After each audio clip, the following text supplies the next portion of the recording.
Hello and welcome back to yet another episode of Hollow Knight Silksong. Oh boy, I don't even know how long it's been since I last played on this save file.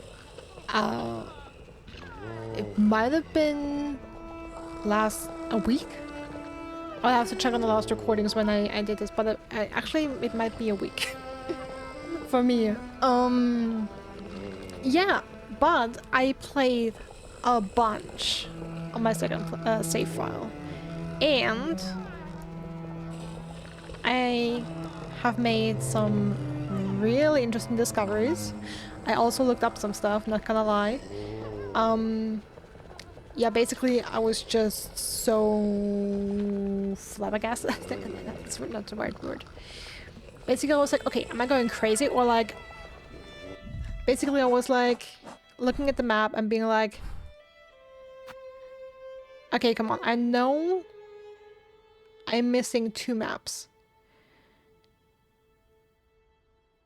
And like, it's really like, if I had to guess, I would guess here, because we had some different vegetation in this room and in this one, I believe.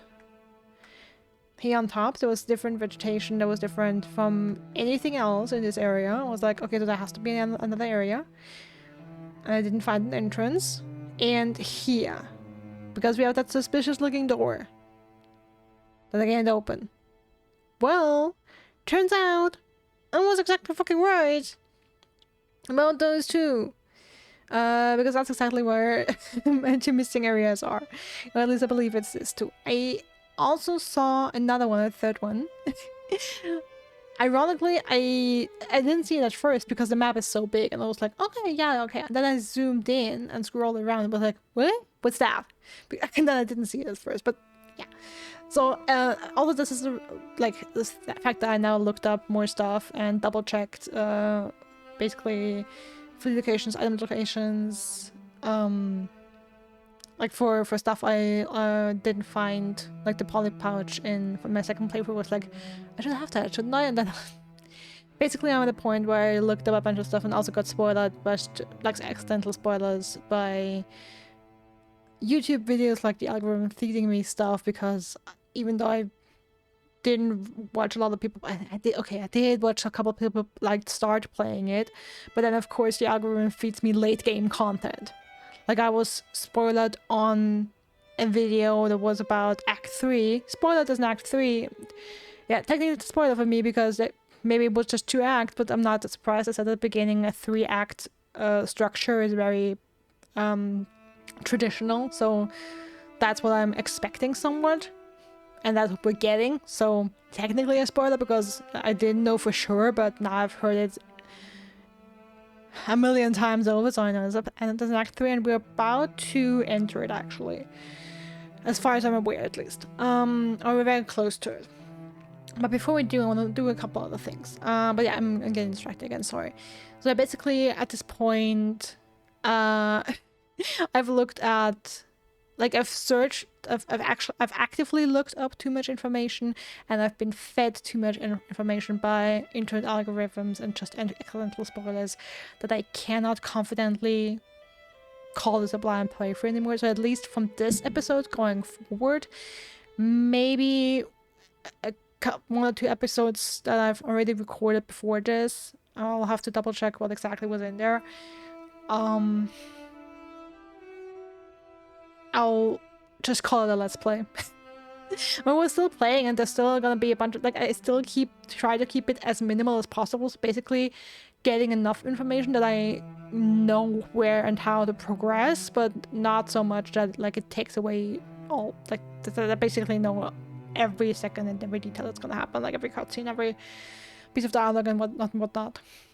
Which is, you know, a delicate balance trying to strike when you try to look up information online. Yeah, basically I know there's nothing here. I thought there might be a flea here. That's actually nothing. This ain't a flea, but it's a mask shard, and I want to try and get it.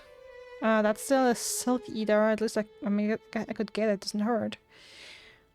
And yeah, I also saw how this room connected when I looked at the map, and I opened it the other save on my second save file. It's actually a breakable wall up here. The thing is, I don't even want to go and do that, because you know what's in there? A frayed rosary string. And yeah, it's a shortcut from the bench up there. So that you don't have to do this annoying jump here, and you don't have to go through this room with the traps. But still. So yeah, it's a shortcut and 30 rosaries, which is of course phenomenal at this point to me. But yeah, but I have actually some other stuff that I found in my second file that were genuine discoveries. Such as the second sentinel. I completed the questline for the story of the second sentinel on that save file, and I really want to do that before we hit Act 3 here. Like, if the information I have is correct, we are very close to getting it anyway. So I kind of want to do... Oh, and then I also found a couple new tools. Some by myself.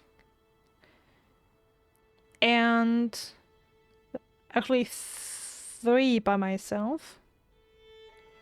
One I already know that... yeah, I have 5 new tools there. So 3 I found by myself. 1 was this. Because yeah, I used my craft metals differently in that other play file, because like, basically I have a better understanding of what tools there are and what I kind of like to use. And I got this, and then yeah, then I found a couple of others. Like one I saw, basically when I looked at the map, I saw an extra room that I hadn't found and went there and checked, and there was a tool there. So that was kind of looked up. But there's a couple others I found just by genuinely playing the game again and looking around a little better, I guess. But yeah, so that's just a little update for you guys. Basically, I want to catch this save file up to speed for some additional stuff I found on that second save file, and do the second sentinel, do another quest, and go to Ava. Try to get this mask shard in Blasted Steps, and just generally grab some stuff and make a couple final preparations before I'm gonna work towards starting Act 3 actually. So I'm not exactly sure how long it will take. Might be 2 to 3 episodes, we'll see. I'll try to make it quick because of course I'm dying to actually see Act 3. Alright, just what I want to start with. I'm at the Grand Gate right now. Do I have craft metal left? Oh, yes I do. Fantastic. Well, if that's the one I found at the lake. Then, since I'm here, let me maybe go to the high halls. Or since I mean, I guess I could also kind of go backwards through the Blasted Sense. Trying to think on the best route here. I mean, the thing is, I could go back to the Blasted Sands. Get that Silk Eat and the Mask Shot, and then just run to the Bell Beast.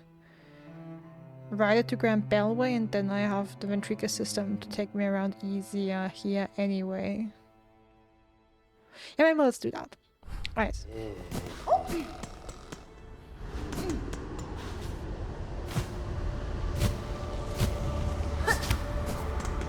Wow, it feels unnatural to go through these rooms backwards.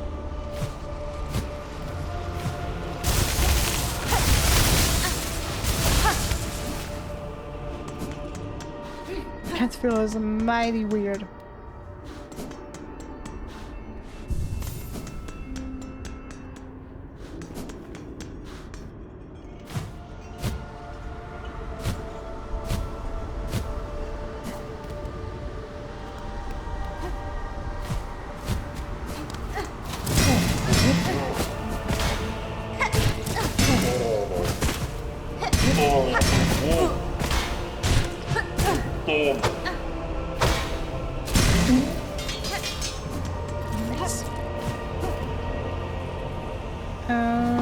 Okay, so do this. And then we have a breakable bond here. And that is, like I said, just a silk eater.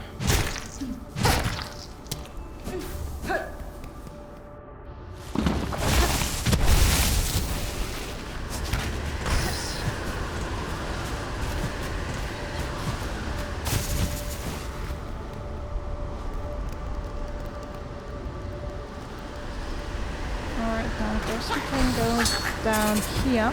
Oh, seeing that spider reminds me of something. Seeing that little spider that lashes out at us. Actually reminds me of some thoughts I have regarding lore for... Here it is. Regarding some lore for the first sinner, because we saw in the cutscene after beating them that they were basically one of these like little spiders, like weaverlings, almost. I don't know what they're called. See if we can quickly find them.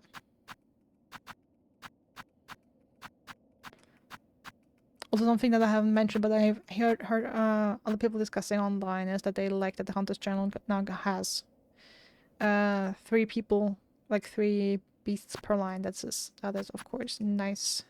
Solid. Okay. So basically the first scene I started out as one of these, just scuttling around. And then some light comes in and a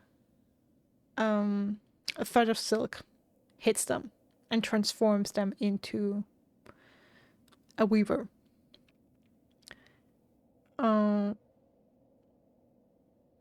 That reminded me about what was being said in Hollow Knight about the Pale King. That they, as a worm, had the power to enhance the minds of simple bugs. So they are able of, like, cognitive thinking, like basically giving them intelligence above a basic survival level. It almost looks like silk, like the silk thread of grandmother silk reaching out, hitting this follies, transforming them. It did kind of the same thing, like it also transformed them physically. That's something that Pale King and Hollow Knight didn't do as far as we know. Like it didn't spawn a physically transformation in the box, just a cognitive one.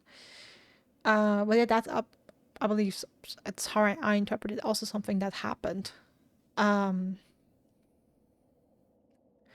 to them, that they also evolved physically. So yeah, it's... Oh, and some lore. I forgot. I must not forget about this. I found some interesting lore that I want to show you. Just remembered. Yeah, interesting. How do we want to phrase this? An interesting concept. And I still don't fully understand. I mean, I don't know how much more we will learn. I hope this, or if there even is a finite answer that we can learn in the game. Basically, the question I'm still asking myself is, why is Hornet here? And not just Hornet. We know, since we've already been to the cradle, that there are other weavers or part weavers. We've had weavers who were apparently an 8th, or like other people who were an 8th weaver, a 12th weaver, a 6th, a 4th, whatever. Like who were part weaver, who were captured in other cities, other towns, other kingdoms, and brought to Pharloom like Hornet in a cage. So the question is, why? Like for 2 of them, I theorized maybe they were talking about, like, the inscriptions in the cage were talking about Sister Splinter and the Widow. But I believe that's not really, like, there's no really guarantee for it. Like that, I feel like I kind of pulled that out of my ass, just to, like, desperately making a connection there. So then the question is, who were they? Where are they now? Are they still alive? Why were they brought here to begin with? Same with Hornet. Why exactly was Hornet brought here? Like, why is Grandmother Silk, or if it's even Grandmother Silk. Maybe it's not. Maybe it's Lace. Maybe it's someone else.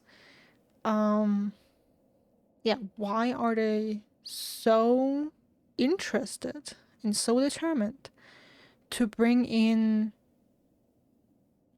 people with Weaver heritage, no matter how little? And what happens to these people? What's done to them? Are they killed? Are they recruited? Are they I don't know, are they looking for a replacement for Grandmother Silk? So are they basically sending people out to look for Weaver descendants in order to replace them? Like Hornet did in that first ending we got, becoming a new Weaver Queen? I don't know. Yeah, that's still kind of a big question mark. The why. The big why. Why everything? Okay, so apparently we're supposed to be able to hit that platform. That's also something I tried on my second save file. Also take a shot for every time I say second save file. Like, but don't come for me if you end up in the hospital. So yeah, you see, even double jumping, not quite there. So apparently, and I thought maybe I'm not able, like I'm not supposed to be able to get that yet. But apparently you can by... yeah, that was apparently wrong. By sprinting for this. Doing a sprint jump. Using the harpoon and then double jumping apparently. Apparently that's the key. And that's what's wrong, of course. Yeah, I'm double jumping on instinct, I'm sorry. Maybe I'm stupid, but I'm not.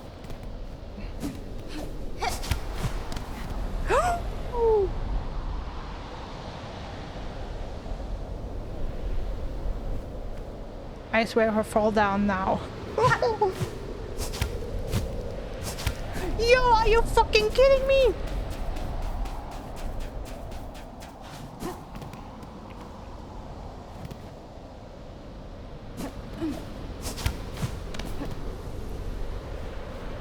Okay.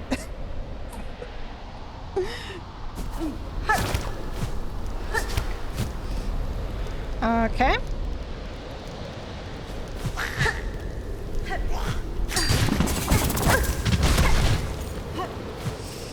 Yeah, this is not a nice place. Got it. Okay, maybe this is just me, but...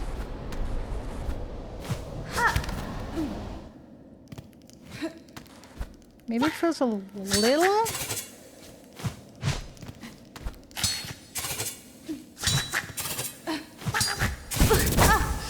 That was not good, okay.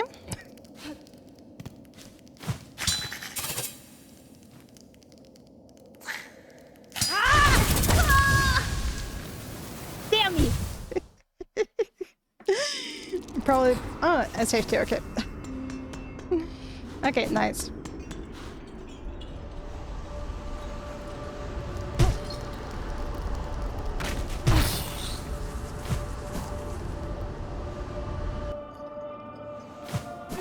But I'm genuinely surprised I was able to make that jump. I thought it was impossible with the current abilities I have. Okay.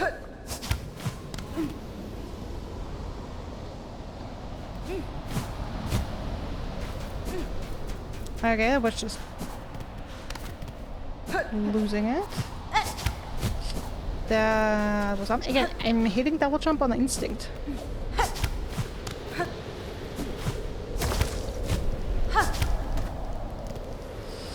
Okay. Nice. Okay, that is somewhat easy.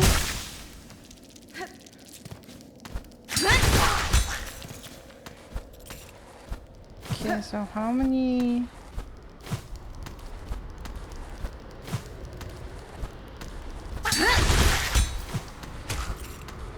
Yeah. Okay. Hearing it already. Oh, you bastards.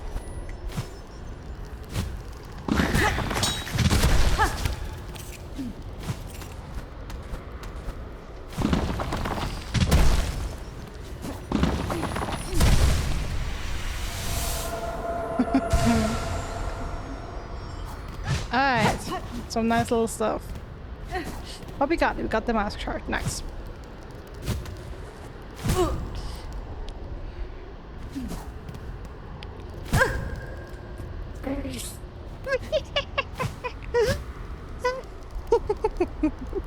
Gotta love it. Alright. Careful, careful, careful. Alright, nice. Yo! Respawn. Alright. Then.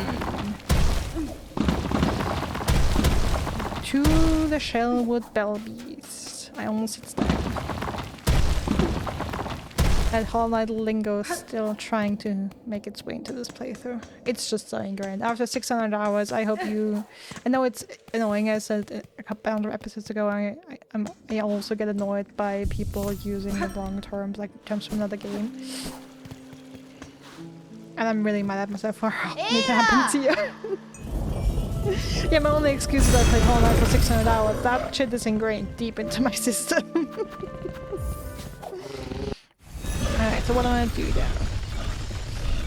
We'll go to High Halls.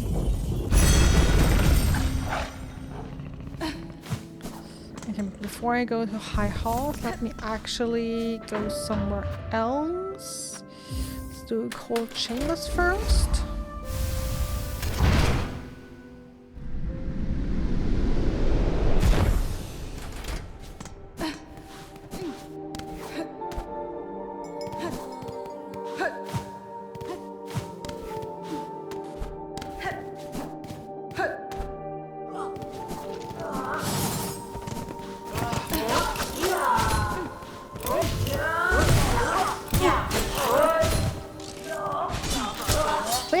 Second sentinel. Killing these guards.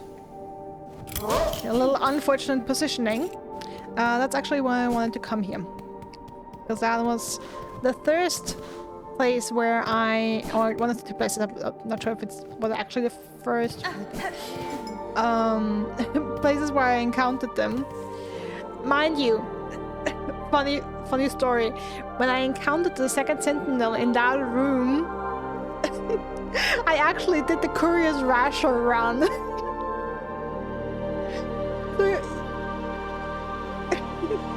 I don't know, just try to imagine how goddamn surprised and panicked I was. Being on a timer, having enemies in this room that I expected to have none, that's why I went there. I'm going through the spa area because I know I've cleared it of enemies and the arena is clear. And I have a safe route to the gourmet. And then all of a sudden I go there and I hear enemies and I hear fighting. I'm like, what? And then I see the second sentinel. Okay, you know what? I'm gonna stay clear to let you handle that, so that I don't risk getting hit and ruining the Rasher. And I had a little bit more time left than the run I did on this save file, but it wasn't much. It took them a couple seconds to get rid of those enemies. But yeah, it was the first time I ran into them. It was very fun.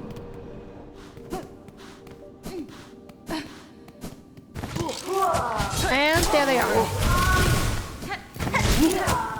Of course we can help.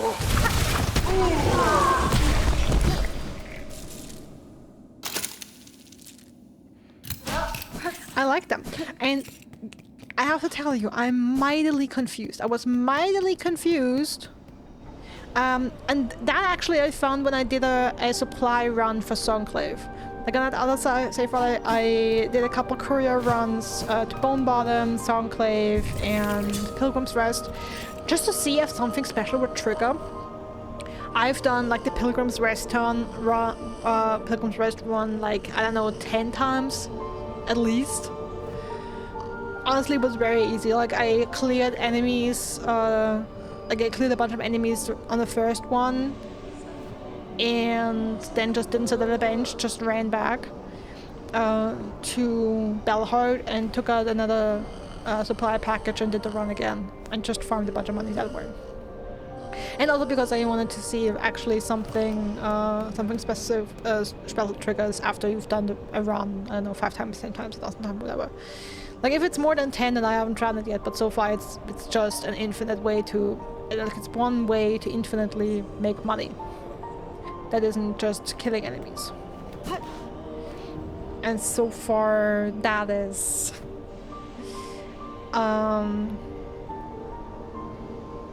what it's for in to my knowledge.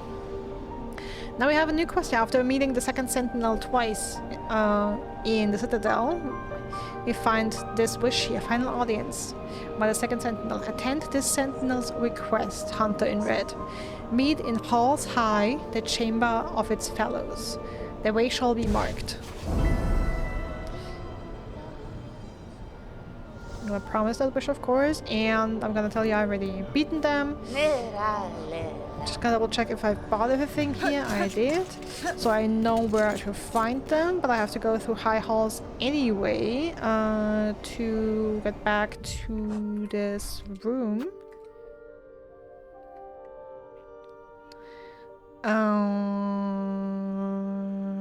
Yeah. And the thing is, I kind of have to go through the long way because this is, like, after this is basically that area with the spikes where you have to glide through. So it's not really something you can, I mean, I guess there's people, like theoretically with that many people on Earth and that many people playing this game, of course, it's, I guess, technically possible to traverse this backwards. But come on. That's not something I'm keen on doing, so we're not doing that. We're going through the front. Even if it's a little south. Alright. That means I have to go across here. And yeah, it sucks a little, doesn't it? Anyway. I guess I can take the Redrika and skip at least a little bit of it. Alright, so we're gonna do that, and after that we can go to the bench and then meet the second sentinel.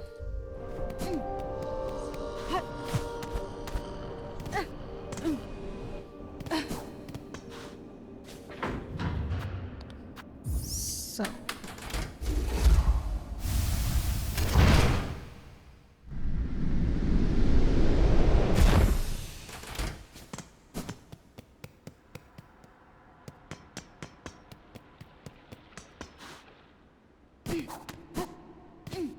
I actually first thought, actually, no, I couldn't do that.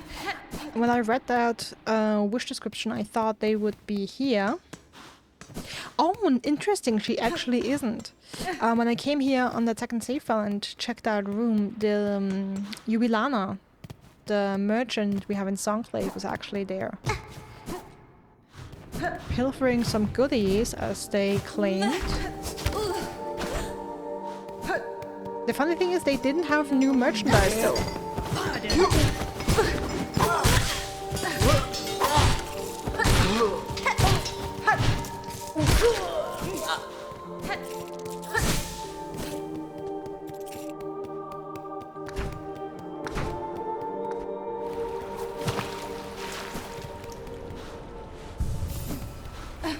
Let's save here.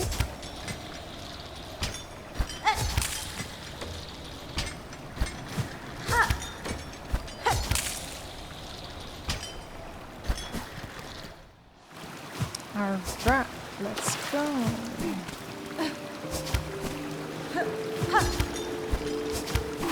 Puerto, Bolera, Quintana, Bolera, Hola Elena. Alright, awesome.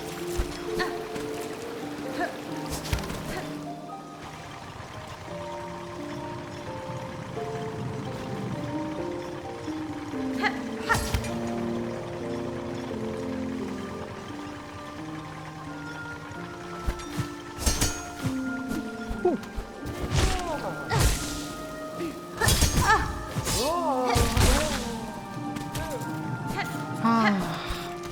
I love how strong my attacks are. And that's really the good thing. Like, I'm now at 112 hours total playtime. So of course I play very differently.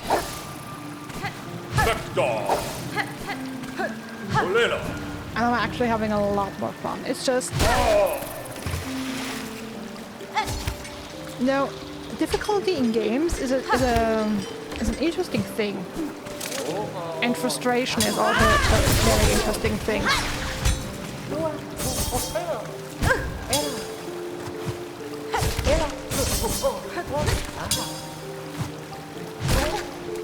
Okay, that one almost got me.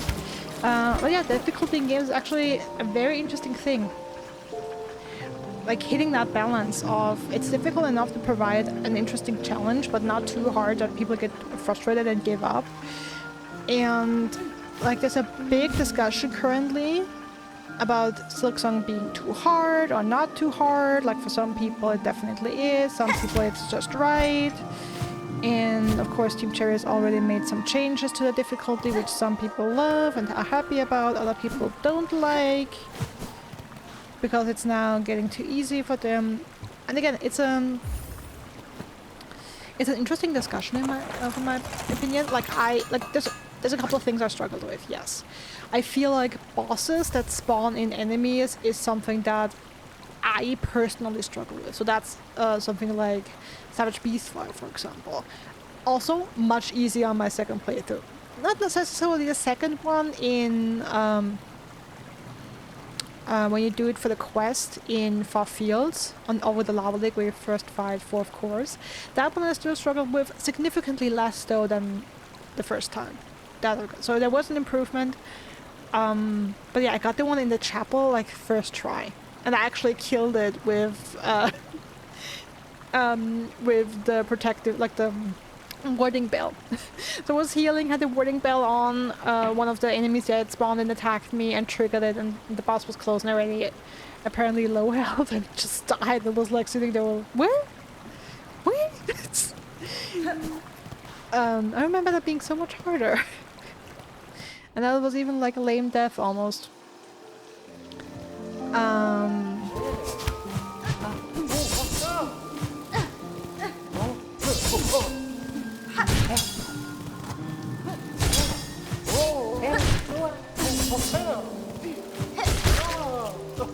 Okay, nice. But yeah, the thing with difficulty is I think it's an interesting discussion to have, and it actually, for me, it's very similar to the discussion about price, because both things actually exclude players. Like difficulty and price are both things that there's a lot of people there's a lot of aspects around the game that make people want to play something or not. It can be the art style, it's of course the genre, it's the title, it's the languages that are available.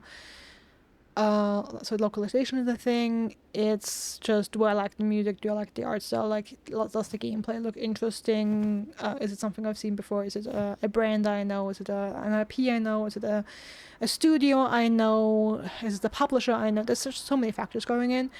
But I always feel like a big one, I mean, other than like marketing and like actual visibility, like just a question: are people aware of this game? Is of course like the biggest part, and after that it's like price is the second. Is another big point of entry. Localization probably too, and like a platform available. Like, is it available on the platform I usually play at, or would I have, or is it like a Nintendo game where I need to buy a console just to play their games?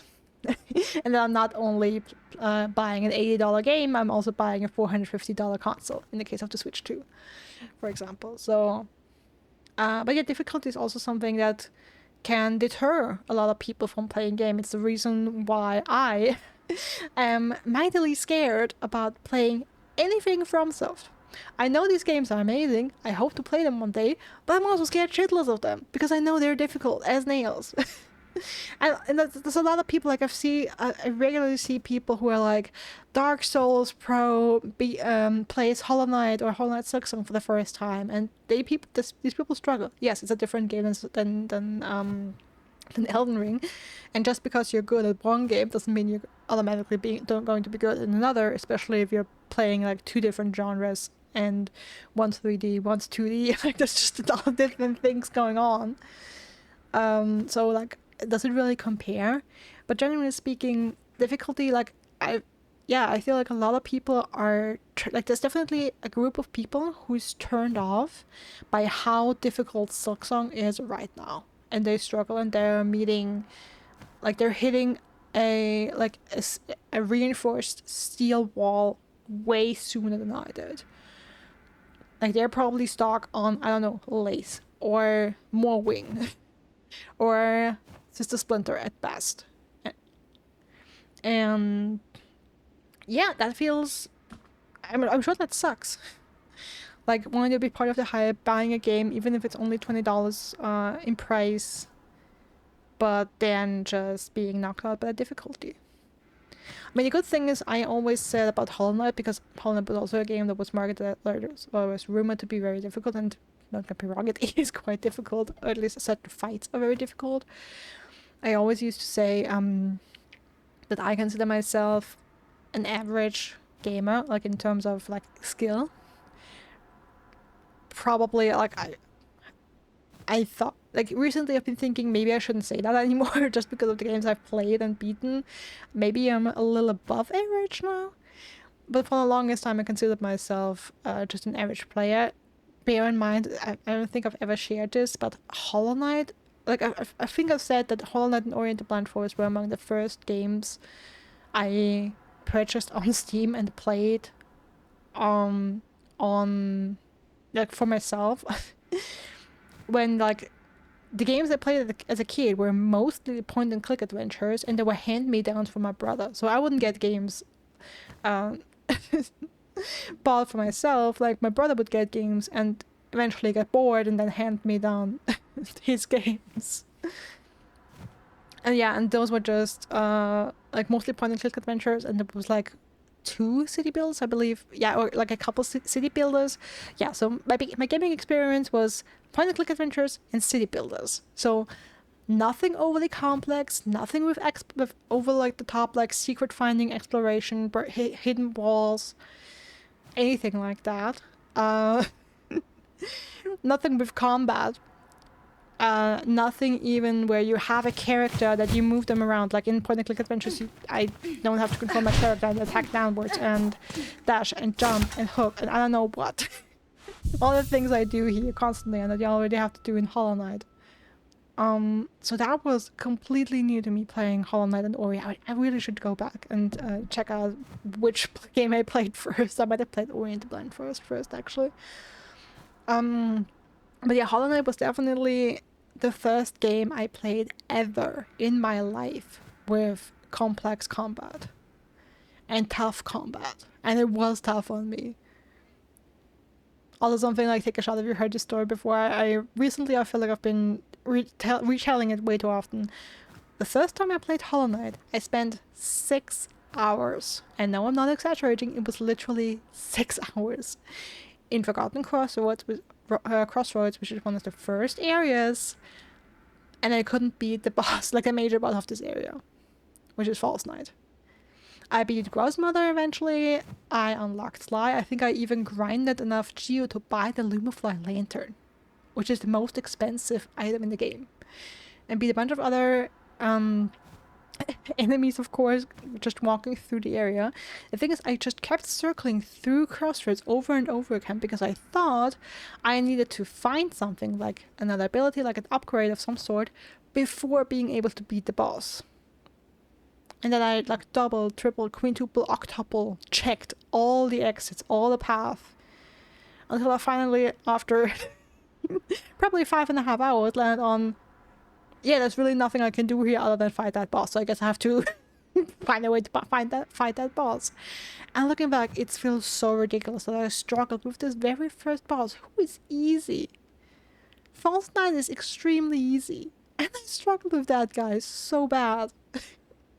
It's so hilarious looking back on that.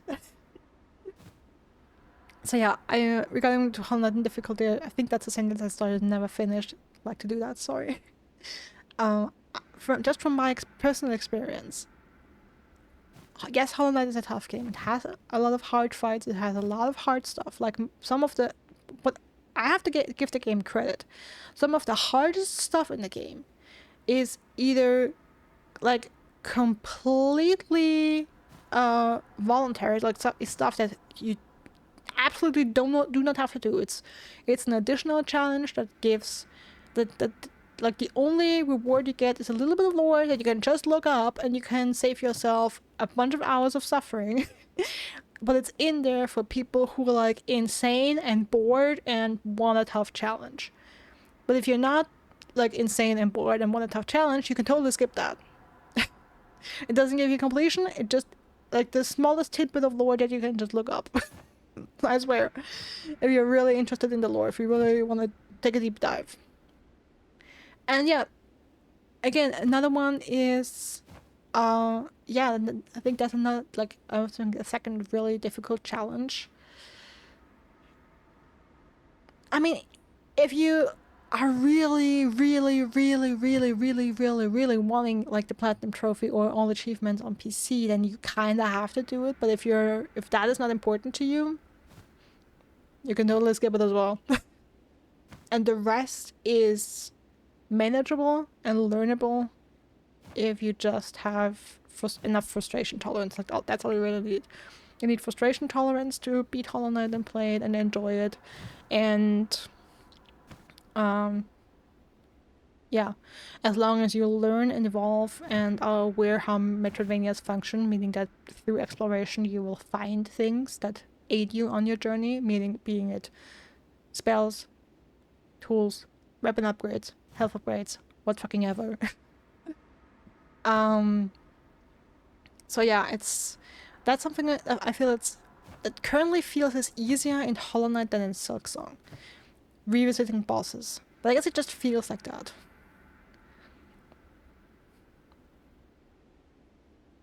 I mean, a good thing I think I like in Silksong is that a lot of arenas, like especially if you think about fourth cores, I've seen Fireborn do his speedrun a couple days ago, and he just skipped fourth cores, which I didn't consider, but of course you can.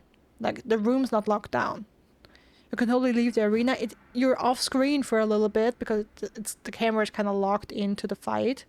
So when you go off screen into the rest of the room, it stays on the fight for a little bit, but eventually it moves to you, and you can totally skip that and do that later. So yeah, that's just my little rant on game difficulty. It's a different, interesting topic, as I said, very difficult to hit. And yeah, I'm also kind of, I'm mourning it a little bit. Like, Moorwing, yeah, I'm not sure. Like, the thing is, I didn't fight Moorwing at the start. Like, the earliest place you could, like, or only once. And then was like, yeah, I'm gonna do that later. I'm not feeling that right now. And then I did it so much later that it kind of doesn't compare anymore. Like, it was in a different arena where I kind of had a place where I could cheese it. Like, I had a stronger weapon, I had more health. Like, it really doesn't compare to meeting it, like, after doing 4 fields immediately. And yeah, I think, like, again, just bosses that spawn in enemies are just something I personally dislike, like I said before. And the only other thing where I'm like, what was like really, like, even thinking back on it, I'm like, okay, dudes, this is really too much. It's just the arena here in High Halls. Like, especially because it doesn't compare to what you have to do for the other 2 songs. Like, it's just, I don't know, the Vault Keeper song is like decently difficult. Like decently, it's like a little difficult. It's like, for me, it's a little difficult. You have it locked behind an arena that isn't too bad, and then you have your entire area that's kind of fun to explore. You find a pale oil there so you can upgrade your weapon. And then you have Trobio, which is honestly just a fun fight. Like, it's so much fun. I don't even mind how much it has going on. Because it fits the character so well.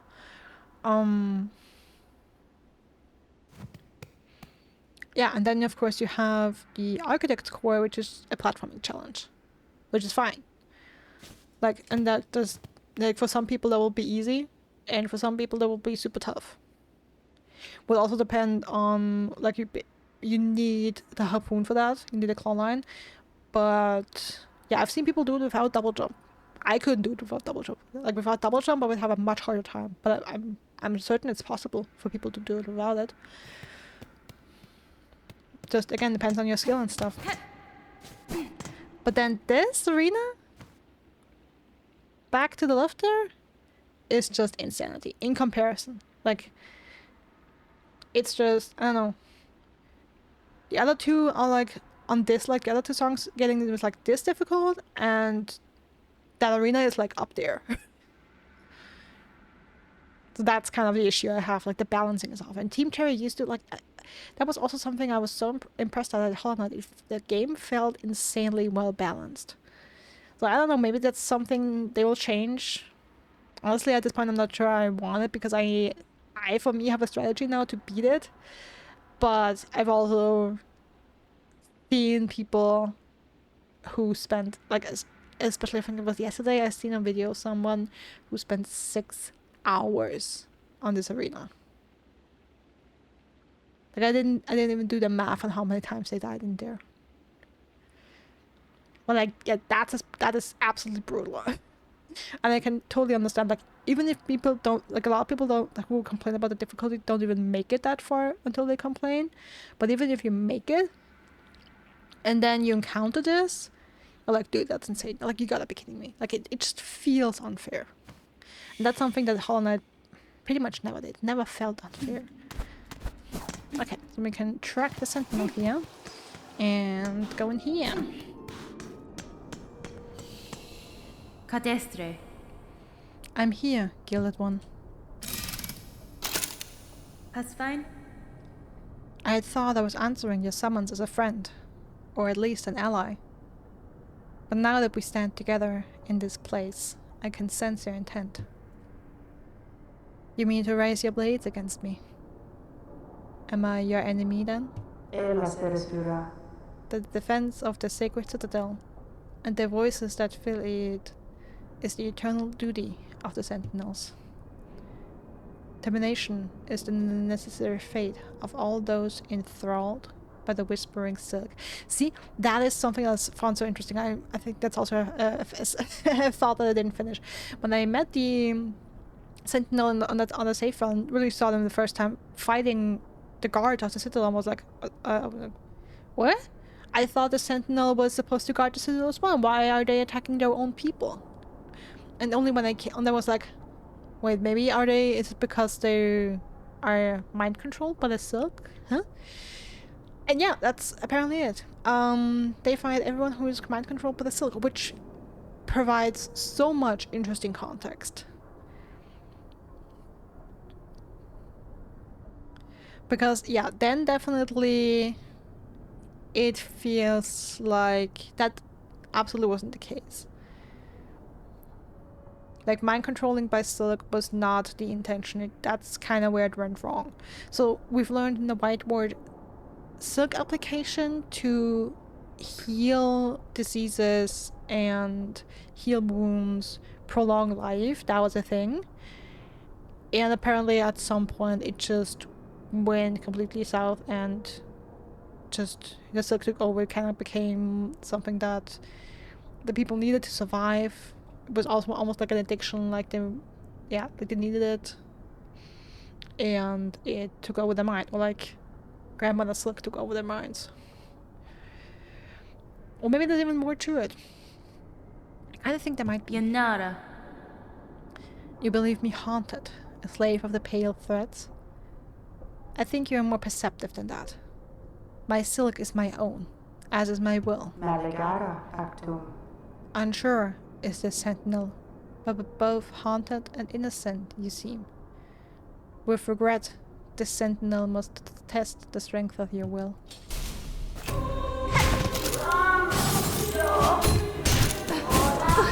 Oh, damn.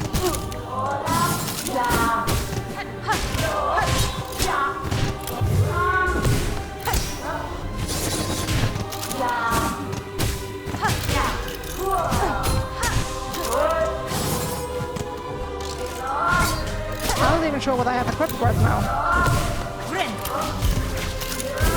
Okay, I have the multi-bind, nice.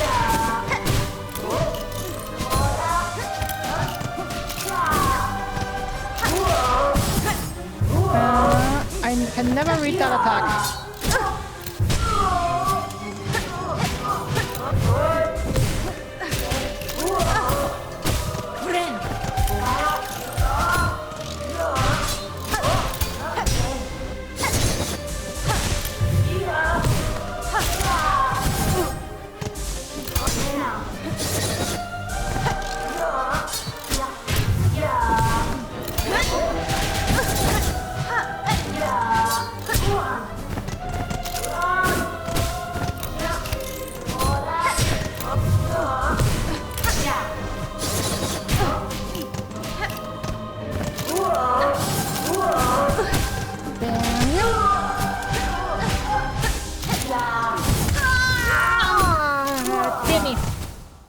Okay, I think I want to change to another silk skill. The sharp dart. I think I want to do that because I feel like the threat storm is not really useful here. But yeah, I really like that fight.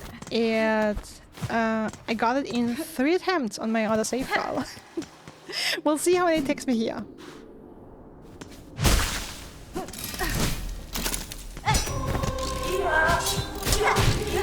And yeah, I can never properly read this attack.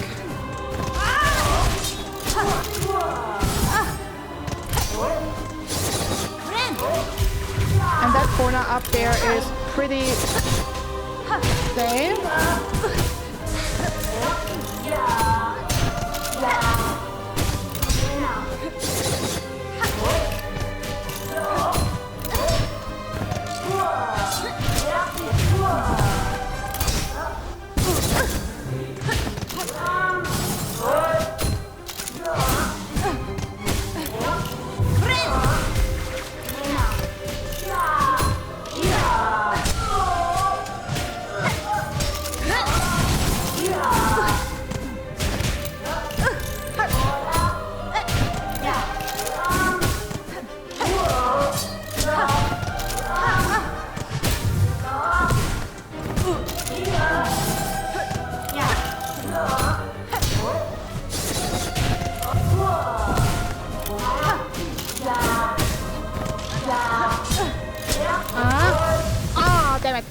Okay, that was the second attempt. I feel like I'm gonna need more attempts than on my other save file. Which is funny that the second time around I'm worse at this boss. Or maybe I just got lucky. The thing is, I can never properly read the attack where he spins in, when they spin into the ear. I can never properly read that. But yeah, some very interesting attacks. A bunch of different ones. We have the same parry attack that Lace also has, which is of course interesting. Makes you wonder if maybe they were trained by the same people, or like it's a common technique in the Citadel, or like a somewhat common technique in the Citadel. Like Lace and the second Sentinel are really the only people we've met who do this kind of parry attack. And what I find most interesting actually is the attack where they basically have a wave of energy that's like is curved flying my way, because that reminds me of a way you can attack in Hollow Knight. Again, take a shot because I'm mentioning Hollow Knight. If you are full health and have the charm Weaver Flies in it, Weaver Flies?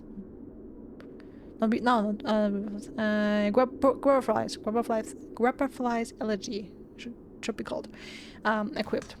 So that's interesting. I'm not sure if there's any connection or if it's just like if they needed like an attack design and took that. You know what I mean? This one I meant.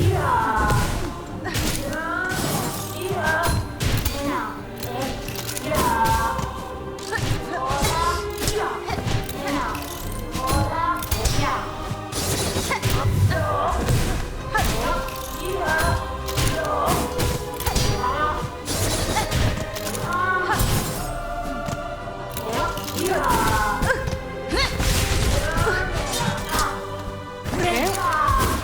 That was not the way I intended it to.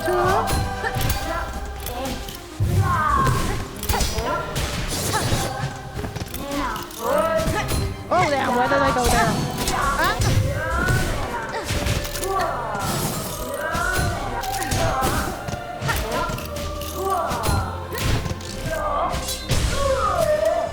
Nice.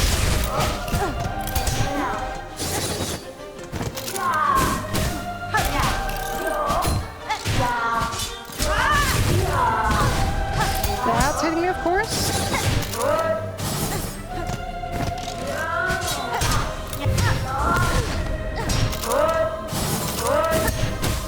Oh boy.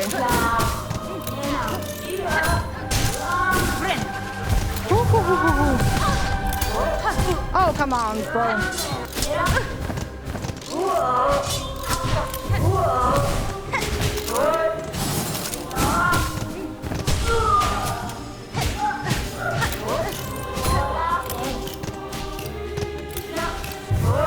Oh no!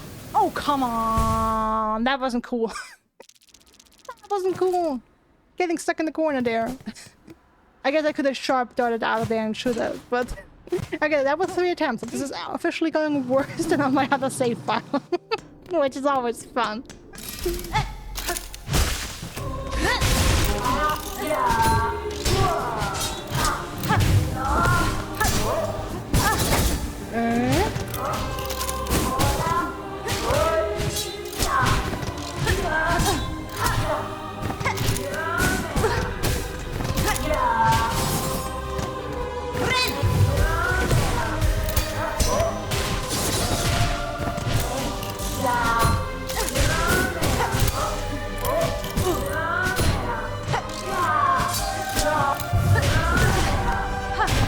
What's that?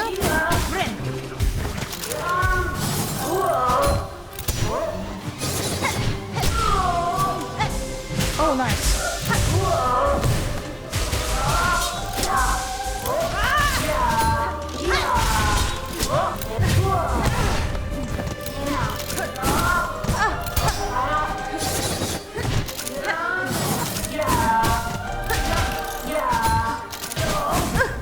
Damn you!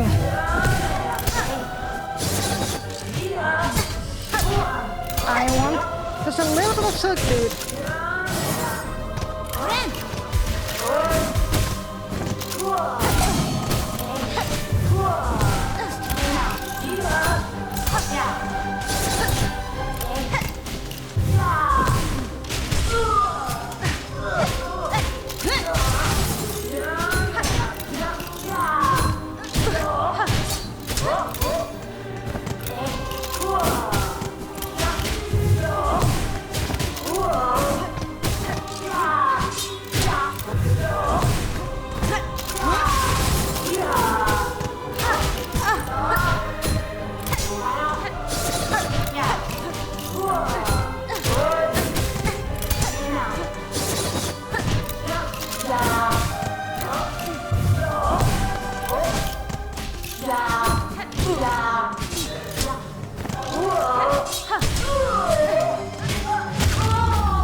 Okay.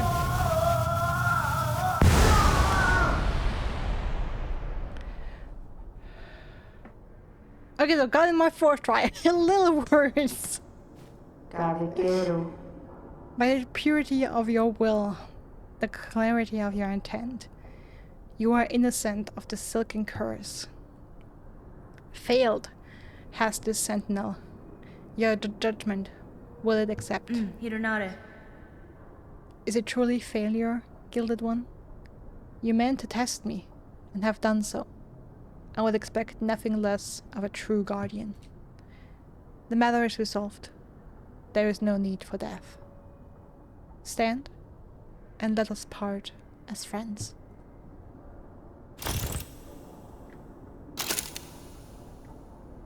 Let me bow. Wish granted. Let me bow. Accept the token of the Sentinel's order. As friends, let us be part.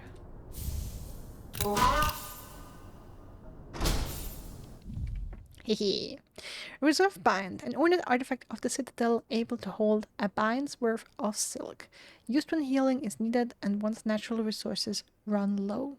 The reserve bind will be restored when resting at the bench. So it's basically a full heal of silk that you can use as a backup if the silk you have isn't enough at the moment. So that was that, and that is the first episode of this Let's Play part of this playthrough, where I have too much information to call myself blind anymore. At least not in good conscience. So, let me go back to Threadstorm so I actually don't forget it. Alright, and yeah, next episode, some more extra stuff that I have found on my other save file and not here yet. And yeah, working our way towards Act 3. I hope you enjoyed this episode. I wish you a wonderful rest of your day, night, evening, morning, afternoon, whatever it may be for you. Stay safe, stay healthy, and I hope to see you again soon. Bye.